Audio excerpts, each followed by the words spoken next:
Shalom Elohim, saudara sekalian, teman-teman sekalian. Tuhan berkati teman-teman semua, dan biarlah berkat Tuhan melimpah buat kita semua. Puji Tuhan, haleluya. Hari ini kita akan bertemu dengan seorang anak muda yang bernama Haikal Ahmad Yusuf. Anak muda ini berasal dari Kasongan, Kalimantan Tengah. Bagaimana dia selalu dan sering didoakan oleh ibunya, dan ternyata dari doa seorang ibu yang begitu mengasihi anaknya, mencintai anaknya, supaya mengalami perjumpaan pribadi dengan Tuhan, mengalami perjumpaan pribadi dengan Yesus, ternyata dijawab Tuhan. Puji Tuhan, mari kita dengarkan kesaksiannya. Salam, perkenalkan nama saya Haikal Ahmad Yusuf. Saya tinggal di Kasongan, Kalimantan Tengah. Umur saya 24 tahun. Di sini saya ingin bersaksi bagaimana saya bisa ikut Tuhan gitu. Jadi saya terlahir dari keluarga yang papa saya Muslim, mama saya Kristen gitu. Dari kecil saya dididik dengan kehidupan Muslim. Jadi ngaji dan sebagainya itu saya lakukan waktu kecil gitu. Dulunya saya tinggal di Surabaya waktu kecilnya. Singkat cerita, keluarga saya pindah ke Kasongan, Kalimantan Tengah. Di sini saya merasakan hal yang berbeda gitu.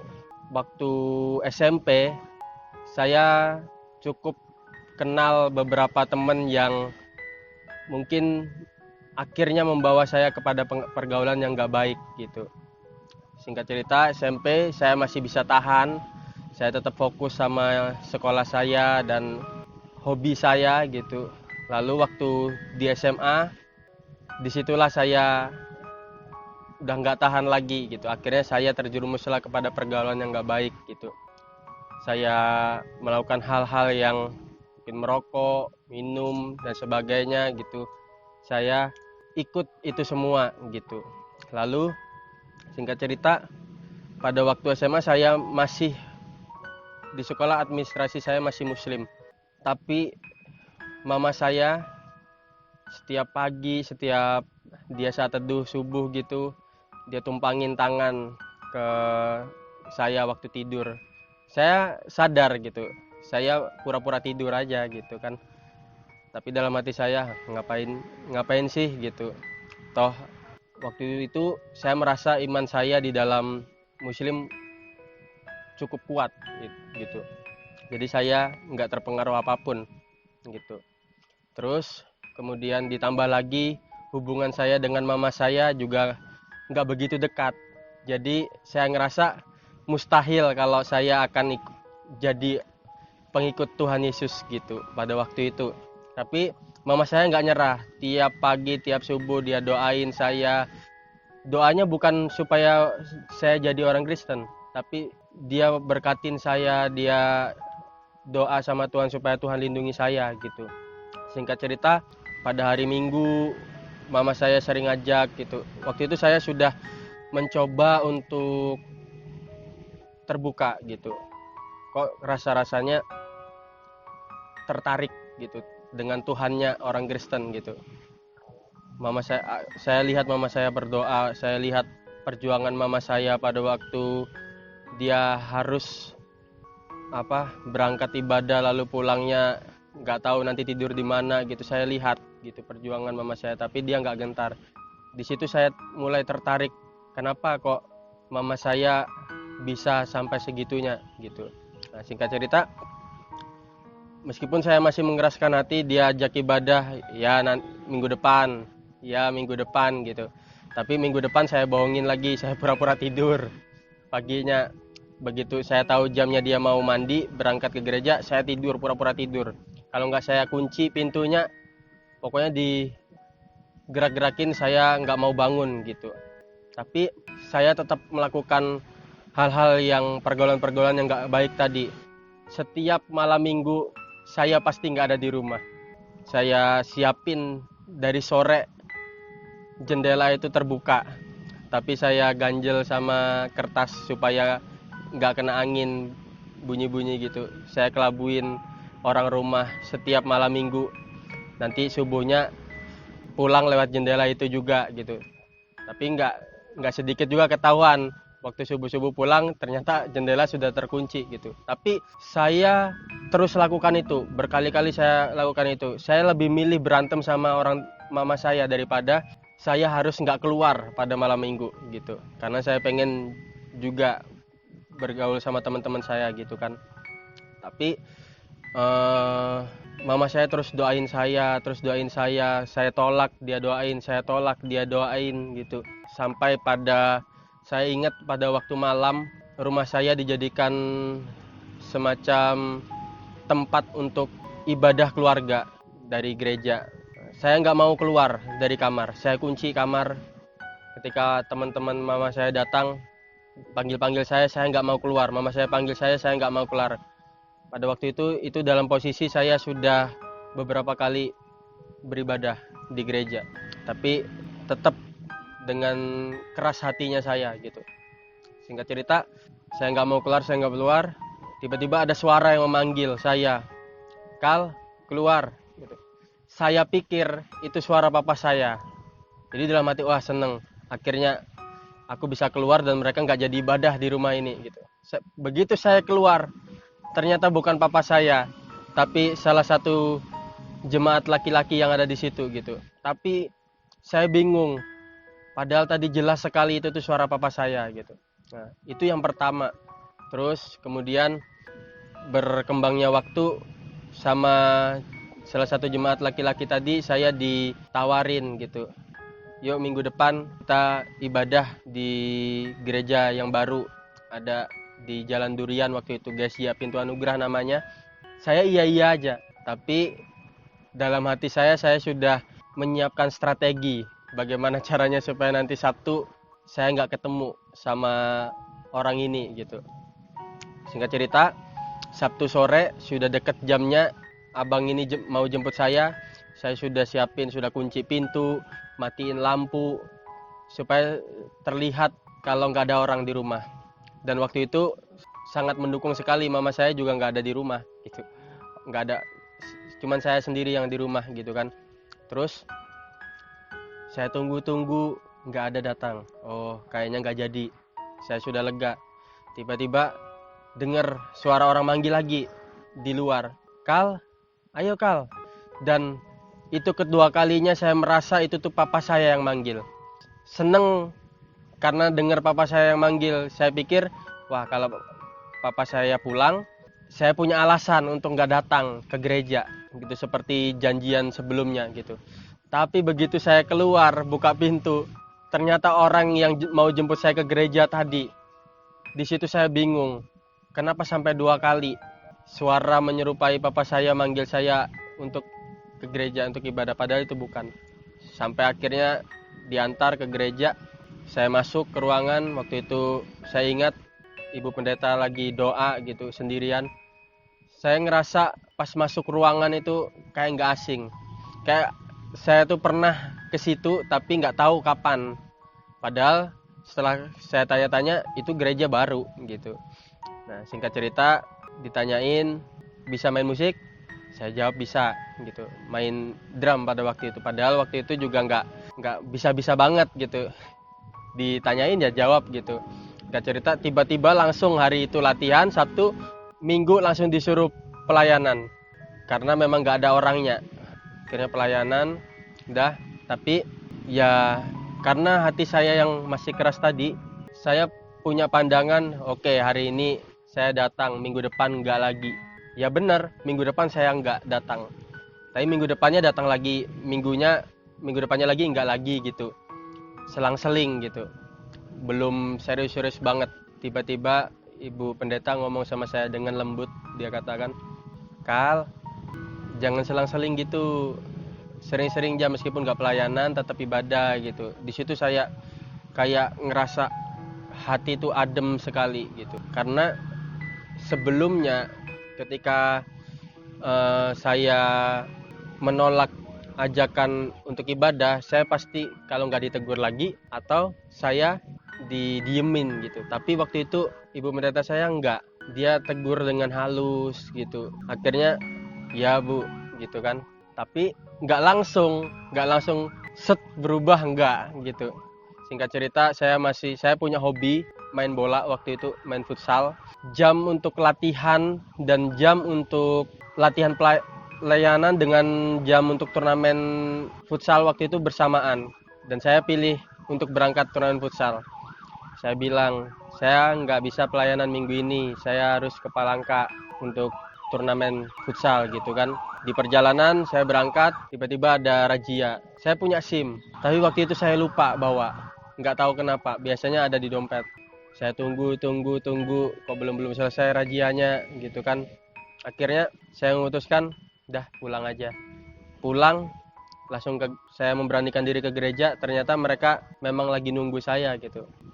Satu kali gagal untuk ninggalin ibadah. Yang kedua, di hari pelatihan yang sama, saya juga ada turnamen sepak bola waktu itu. Saya milih untuk main bola. Saya chat ibu pendeta, saya bilang saya izin untuk nggak pelayanan, saya mau main bola. Anehnya saya minta doa supaya menang, padahal waktu itu dalam kondisi saya ini mau ninggalin pelayanan, tapi saya malah minta doa gitu supaya menang. Tapi akhirnya waktu itu kami kalah gitu dengan sesuatu yang nggak bisa diterima dengan akal gitu. Dari situ saya berpikir, ketika saya tuh coba untuk menjauh dari Tuhan gitu, pasti banyak hal yang nggak sesuai rencana. Saya dari SMP sudah mencoba untuk berpacaran sampai SMA. Saya coba pacaran dengan orang yang bukan Kristen, saya selalu sakit gitu. Saya ngerasa kalau Tuhan tuh lagi mau coba ngomong sama saya, cuman waktu itu saya nggak peka. Tapi berjalannya waktu saya mulai mikir, kenapa kok sepertinya Tuhan ini mau sampaikan sesuatu gitu.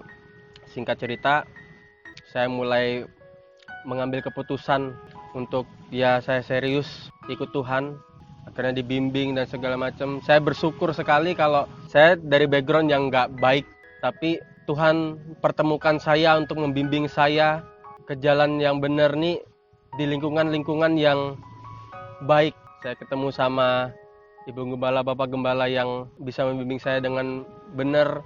Saya ketemu komunitas-komunitas, salah satunya Fair Generation juga, yang akhirnya saya ada di lingkungan yang dapat membantu saya untuk bertumbuh gitu. Singkat cerita, saya masih sembunyi-sembunyi, ibadah masih sembunyi-sembunyi, sampai pernah kalau sudah hari Minggu di dalam pakai baju ibadah, tapi di luar saya pakai training, saya bilang saya mau jogging. Waktu itu saya nggak tahu itu tuh salah atau benar. Benernya kan mau datang ibadah, tapi salahnya karena bohong. Tapi saya nggak punya cara lain, karena waktu itu saya belum berani untuk mengakui Tuhan di depan papa saya gitu. Saya terus berdoa, mama saya juga doain, orang-orang juga doain. Singkat cerita, pada tahun 2018, saya ingat saya ikut KFC di Solo, di pertemuan ibadah Fire Generation. Saya dapat api gitu, menggebu-gebu sekali untuk oke, aku pulang, aku mau ngomong ke papa kalau saya sudah ikut Tuhan gitu. Saya mau akuin Tuhan di hadapan papa gitu. Pulang, redup lagi, takut lagi gitu. Akhirnya berjalan beberapa bulan, saya tetap ibadah sambil bohong kalau papa saya waktu ada di rumah di hari Minggu, saya bohong, saya bilang ke tempat lain padahal saya mau ibadah gitu. Tapi di satu titik waktu ibadah hari Minggu, Bapak Gembala saya yang waktu itu lagi khotbah, dia khotbah sama persis sama yang saya dengar waktu KFC yang ada di Solo, sama persis gitu. Di situ saya nangkep kayaknya ini teguran atau peneguhan, nggak tahu, tapi sampai nangis waktu denger khotbah. Bukan altar call, bukan apapun, saya nangis. Orang bingung, sampai mama saya pun bingung kenapa saya cuma dengar khotbah saya nangis sampai sesenggukan gitu. Akhirnya pas di akhir ibadah, salam-salaman sama jemaat, sama Bapak Gembala, saya bilang pulang ini saya akuin Tuhan di hadapan bapak saya. Akhirnya kayak semacam dipersiapkan lah duduk bareng sama beberapa jemaat sama Bapak Gembala, cuma sampaikan doa dulu sebelum ngomong, doa dulu. Oke. Pasti perjalanan dari gereja ke rumah redup lagi, ragu lagi. Nanti gimana ya ngomongnya? Tapi saya ambil keputusan, saya ngomong sama Tuhan di perjalanan saya naik motor ke rumah. Tuhan, biar Engkau saja yang mulainya. Aku nggak tahu cara mulai perkataanku ke papaku gimana pada waktu itu. Singkat cerita, sampai rumah saya berpikir ganti oli motor dulu. Saya taruh tas, ganti baju, saya pergi ganti oli. Pas saya ganti oli, rasa damai, mulai hilang rasa keraguan. Karena saya tadi sudah serahkan sama Tuhan, saya pikir. Pas pulang, baru standar motor, melangkah satu langkah ke rumah, papa saya sudah teriak. Dia bilang, Kal, kamu sudah besar, kamu tahu yang benar dan yang salah gitu. Terserah kamu ini segala macam. Tapi dengan ada yang marah gitu, dan ada yang marah. Pas saya lihat tas saja, sudah dibongkar. Sebelumnya waktu saya bohong gitu segala macam, saya nggak mungkin taruh Alkitab itu di tas. Tapi waktu itu tas saya malah saya taruh di tas. Sedih gitu, sedih. Saya sempat karena saya dekat sekali sama papa saya gitu. Tapi di sisi lain saya merasakan damai karena apa yang saya doakan di perjalanan Tuhan dengar. Saya bilang Tuhan aja yang mulai, beneran Tuhan yang mulai. Tuhan yang gerakan papa saya untuk datang ke tas saya periksa Alkitab. Ternyata ada Alkitab di tas gitu. Setelah itu saya 1 bulan nggak teguran sama papa saya. Saya ajak ngobrol nggak dijawab. Seolah-olah saya tuh nggak ada. Padahal kami berdekatan. Terus saya sampai pada titik yang saya nggak betah di rumah. Karena saya dekat sekali sama papa saya. Hobi sama, kesukaan dan sebagainya saya makanan pun sama gitu kan. Tapi saya harus nerima, saya nggak bisa ngobrol sama papa saya gitu. Terus pokoknya saya begitu pulang dari kuliah, saya cepat-cepat balik ke kota tempat saya kuliah. Karena saya kos di kota saya tempat kuliah gitu. Jadi cepat-cepat nggak betahnya nih bukan karena saya nggak suka di rumah, tapi karena tadi saya nggak bisa ngobrol sama papa saya gitu.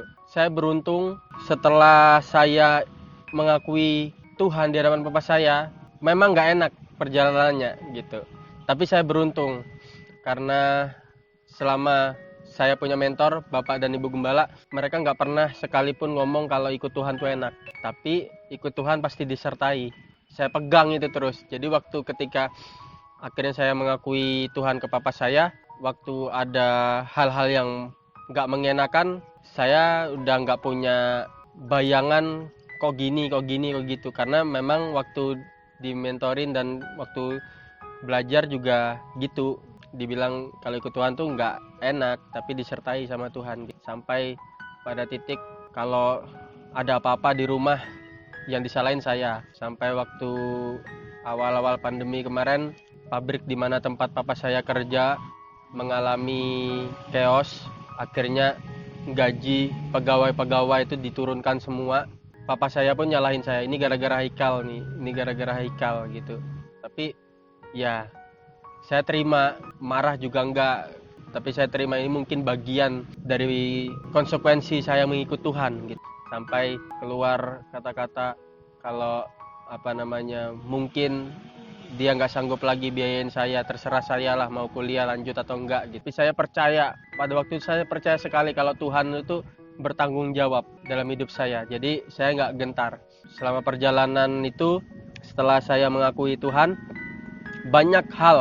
banyak kendala yang hampir membuat saya itu nggak kuat lagi. Saya punya motor, setiap Sabtu dan Minggu saya harus berangkat dari kota Palangkaraya ke Kasongan untuk pelayanan di gereja saya. Perjalanan 1,5 jam. Saya punya motor ini tiba-tiba turun mesin di pertengahan jalan. Padahal di waktu turun mesin itu kan berhenti langsung di jalan. Saya itu lagi pujian penyembahan gitu di jalan, sampai nangis dan sebagainya. Orang-orang liatin saya tuh bingung. Saya tutup kaca helm, saya nangis gitu. Tiba-tiba mati motor. Dan itu jauh dari bengkel, jauh dari rumah warga gitu. Akhirnya saya memutuskan untuk balik mendorong motor ke Palangkaraya. Pada waktu itu saya bisa saja gitu mikir nyalahin Tuhan, marah sama Tuhan, karena pada waktu itu aku ngerasa saya nggak salah. Waktu itu pujian penyembahan, saya ngerasain hadirat Tuhan, kok tiba-tiba langsung motor rusak. Tapi kuat sekali dalam dorongan hati saya bilang terima kasih Tuhan, tetap mengucap syukur gitu. Saya balik ke arah Palangkaraya, saya dorong motor pelan-pelan.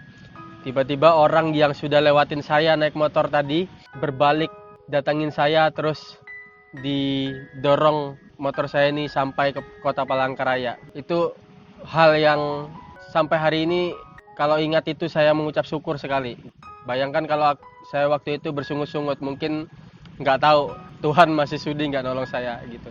Itu yang kejadian pertama. Lalu yang kedua, setelah saya perbaikin motor, saya pakai lagi untuk ke Kasongan, turun mesin lagi di tempat yang makin nggak ada ini rumah warga. Ada bengkel kecil tapi nggak, karena biaya untuk perbaikan itu nggak murah, saya nggak bisa apa-apa. Di situ saya menahan tangis saya gitu, menahan tangis saya di depan bengkel. Kok kayaknya berat sekali Tuhan. Singkat cerita, akhirnya saya memutuskan pakai travel untuk sampai Kasongan, sampai gereja. Saya pinjam motor, saya pulang. Di situ saya nggak bisa tahan tangis saya lagi. Saya ketemu mama saya nangis. Yang mama tahu saya nangis karena motor saya turun mesin. Tapi pada waktu itu saya nangis bukan karena motor saya rusak, tapi saking beratnya beban yang harus saya pikul gitu. Sudah nggak bisa ngobrol lagi sama papa saya, terus datang masalah bertubi-tubi. Sempat saya ngomong sama Tuhan, berat Tuhan gitu, kayaknya bukan ini yang kubayangin gitu. Tapi akhirnya tetap dapat kekuatan lagi, dapat penghiburan lagi dari lingkungan, dari teman-teman, support gitu untuk tetap semangat. Singkat cerita, datang lagi tim dari Generation waktu itu ke gereja Gereja Pintu Anugerah yang di Kasongan. Pada hari Minggu pagi, sesi altar call, saya maju. Saya ingat betul kata-kata Ko Henry, tumpang tangan ke kepala saya, dia bilang, Papa kamu akan dikembalikan. Papa kamu sudah dikembalikan gitu. Saya pegang teguh, saya percaya gitu. Padahal dalam posisi udah 1 bulan nih nggak ngobrol. Kayaknya nggak ada titik terang untuk bisa baikan gitu. Bahkan papa saya mau memutuskan untuk pindah ke kota kelahirannya di Jawa gitu, buat ninggalin kami gitu. Tapi saya percaya teguh. Akhirnya saya pulang, saya memutuskan untuk buka pembicaraan lagi. Setelah sekian banyak saya dicuekin, saya ngomong. Pada waktu itu saya ingat blender di rumah saya itu memang rusak, lama sudah rusak, nggak bisa dipakai. Tapi saya bilang ke papa saya, "Pah, ini kubawa ke Palangka ya." Hal yang nggak terduga, tiba-tiba papa saya langsung berdiri, langsung ngomong, iya. Langsung dikatin, dikotakin, dibungkusin, disiapin barang-barang saya untuk bisa berangkat ke Palangkaraya. Sampai saya berangkat di perjalanan, sudah jalan motor saya, dia tungguin saya di depan pintu sampai saya nggak kelihatan lagi. Di situ saya ngerasa, pas saya lihat itu tuh dari Kasongan sampai Palangkaraya, rasanya nggak berhenti saya tuh nangis di jalan gitu. Karena akhirnya gitu, saya bisa ngobrol lagi sama papa saya gitu. Dan itu semua karena Tuhan pasti. Karena Tuhan bekerja lewat iman kita gitu. Dan itu saya rasakan betul. Dan sampai hari ini, saya dengan papa saya, meskipun sampai hari ini pun kami tetap berbeda keyakinan, tapi saya rasakan perbedaannya. Dulu saya bisa beberapa kali salah paham dengan papa saya itu pasti berantem yang cukup keras lah gitu. Tapi sekarang semenjak saya mengakui Tuhan, saya ngerasa keluarga saya tuh kayak direkatkan sama Tuhan gitu. Meskipun sampai hari ini berbeda keyakinan, tapi Tuhan buat cinta kasih kami itu kayak erat sekali, kayak dekat sekali gitu.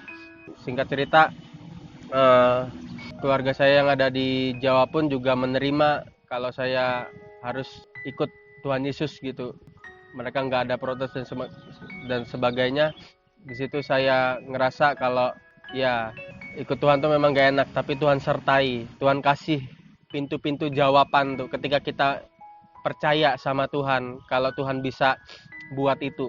Sampai hari ini saya memutuskan untuk fokus untuk melayani Tuhan gitu di gereja saya, dan saya coba untuk saya belajar punya hati untuk sekolah-sekolah juga gitu, untuk berdoa buat sekolah-sekolah. Tapi yang saya ingin saksikan kalau Tuhan tuh bener-bener luar biasa gitu. Tuhan tuh bener-bener ajaib gitu. Kalau sering dikatakan kalau kita bisa kenal Tuhan itu karena kasih karunia, iya bener. Kalau saya membayangkan masa kecil saya itu, kayaknya saya nggak pernah berpikir untuk bisa kenal Yesus itu siapa. Yang saya kenal dulu Yesus ya nabi, bukan Tuhan. Tapi kalau sampai hari ini Tuhan izinkan saya untuk kenal pribadinya lebih dalam, lebih dekat. Di Alkitab benar katakan kalau itu semua karena kasih karunia Tuhan. Tuhan yang memilih kita, bukan kita yang memilih Tuhan gitu. Jadi teman-teman, semoga kesaksian saya ini bisa menjadi berkat buat teman-teman yang mungkin senasib dengan saya atau yang lagi bergumul sama seperti yang pernah saya alami. Percaya ketika kita serahkan semuanya sama Tuhan, setiap apapun, sekecil apapun hal yang membuat kita tuh ragu, membuat kita tuh drop iman kita serahkan sama Tuhan, sekecil apapun Tuhan terima dan Tuhan dengar dan Tuhan lakukan. Oke, mungkin itu saja yang cerita hidup saya. Semoga memberkati teman-teman sekaliannya. Tuhan Yesus memberkati. Haleluya, haleluya, haleluya. Puji Tuhan, puji Tuhan, puji Tuhan. Saudara, inilah bukti bahwa sebuah doa tidak akan pernah tidak didengarkan oleh Tuhan, apalagi bila doa itu menyangkut tentang keselamatan jiwa-jiwa. Jadi saudara, janganlah pernah berhenti untuk berdoa, janganlah pernah berhenti untuk bersyafaat, janganlah pernah berhenti untuk percaya bahwa kuasa doa itu besar adanya, bahwa kuasa doa itu sangat mujarab, sangat ajaib, sangat didengar Tuhan ketika kita berdoa untuk keselamatan jiwa-jiwa.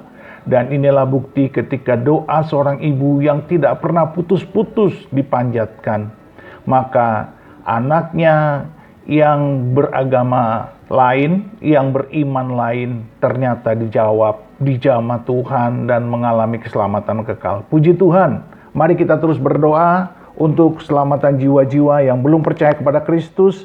Bersyafaatlah, berpuasalah, dan jangan pernah berhenti untuk percaya. Karena Tuhan beserta kita, Dia selalu memberkati kita, mengasihi kita, mengurapi kita, dan menjadikan kita alat di tangannya yang ajaib melalui doa-doa kita. Tuhan memberkati kita semua di dalam nama Bapa dan Anak dan Roh Kudus. Sampai ketemu lagi di kesaksian berikutnya. Haleluya. Amin, amin, amin, amin, amin.